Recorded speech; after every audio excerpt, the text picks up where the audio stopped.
ಕನ್ನಡದ ಜನಪ್ರಿಯ ಧಾರಾವಾಹಿ ಲಕ್ಷ್ಮೀ ಬಾರಮ್ಮ ಯಾರಿಗೆ ಗೊತ್ತಿಲ್ಲ ಹೇಳಿ. ಅದರಲ್ಲಿ ಅತ್ಯುತ್ತಮವಾದ ಒಂದು ಪಾತ್ರದ ಹೆಸರಂತ ಹೇಳಿದರೆ ಅದು ಗೊಂಬೆ. ಗೊಂಬೆ ಅನ್ನೋ ಒಂದು ಪಾತ್ರವನ್ನು ಕನ್ನಡದ ಒಂದು ಅದ್ಭುತವಾದ ಒಂದು ಹುಡುಗಿ ಮಾಡಿದ್ರು. ಅವರ ಹೆಸರು ಬಂದು ನೇಹಾ ಗೌಡ.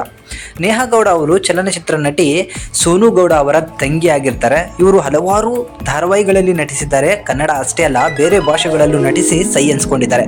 ಇತ್ತೀಚೆಗಷ್ಟೇ ಇವರು ಮದುವೆ ಕೂಡ ಆದರೂ ಇವರಿಗೆ ಈಗ ಒಂದು ಚಿಕ್ಕ ಹೆಣ್ಣು ಮಗನು ಕೂಡ ಹುಟ್ಟಿದೆ. ಆದರೆ ಇವತ್ತು ನೇಹಾ ಗೌಡ ಅವರು ಒಂದು ಅದ್ಭುತವಾದ ವಿಚಾರ, ಆಶ್ಚರ್ಯಕರವಾದ ವಿಚಾರ ಹಾಗೂ ಎಲ್ರಿಗೂ ಶಾಕ್ ಆಗುವಂತಹ ವಿಚಾರವನ್ನು ಒಂದು ಇಂಟರ್ವ್ಯೂನಲ್ಲಿ ಹೇಳ್ಕೊಂಡಿದ್ದಾರೆ. ಹೌದು, ಕನ್ನಡದ ಒಂದು ಇಂಟರ್ವ್ಯೂನಲ್ಲಿ ಇವತ್ತು ನೇಹಾ ಗೌಡ ಅವರು ಅವರ ಜೀವನದಲ್ಲಿ ನಡೆದಂತಹ ಒಂದು ಕೆಟ್ಟ ಘಟನೆಯ ಬಗ್ಗೆ ಹೇಳ್ಕೊಂಡಿದ್ದಾರೆ. ನೇಹಾ ಗೌಡ ಅವರು 4ನೇ ತರಗತಿ ಓದಬೇಕಾದ್ರೆ ಅವರ ಜೀವನದಲ್ಲಿ ಅವರ ಮೇಲೆ ಆದಂತಹ ಲೈಂಗಿಕ ದೌರ್ಜನ್ಯವನ್ನು ಹಂಚಿಕೊಂಡಿದ್ದಾರೆ. ಹೌದು, ನೇಹಾ ಗೌಡ ಅವರು ಅವರ ಅಜ್ಜಿಯ ಮನೆಯಲ್ಲಿದ್ದಾಗ ಅವರಮ್ಮ ಅವರನ್ನು ಕರ್ಕೊಂಡು ಹೋಗಿರ್ತಾರಂತೆ. ಸೊ ಮನೆಯಲ್ಲಿ ಮಲ್ಕೊಂಡಿದ್ದಂತಹ ಸಮಯದಲ್ಲಿ ಅವರಮ್ಮ ಎಲ್ಲ ಹೋಗಿ ಬರ್ತೀನಿ ಅಂತ ಹೊರಗಡೆ ಹೋದಾಗ ಆ ಸಮಯದಲ್ಲಿ ಎದ್ದಂತಹ ನೇಹಾ ಗೌಡ ಅವರು ಅವರಮ್ಮನ್ನ ಹುಡ್ಕೊಂಡು ಯಾವುದೋ ಒಂದು ಏರಿಯಾಕ್ಕೆ ಹೋಗ್ಬಿಡ್ತಾರೆ.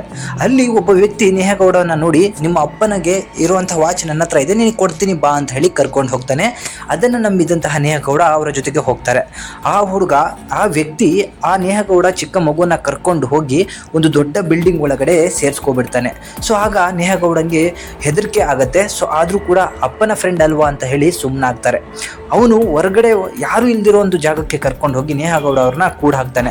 ಸೊ ಅಲ್ಲಿ ನೇಹಾ ಗೌಡಗೆ ತುಂಬ ಅಳು ಬರುತ್ತೆ, ಭಯ ಬರುತ್ತೆ. ಅದರಿಂದ ಅಳ್ಳಲಿಕ್ಕೆ ಶುರು ಮಾಡ್ತಾರೆ. ಆಗ ನೇಹಾ ಗೌಡ ಕಪಾಳಕ್ಕೆ 2 ಜೋರಾಗಿ ಬಾರಿಸ್ತಾನೆ.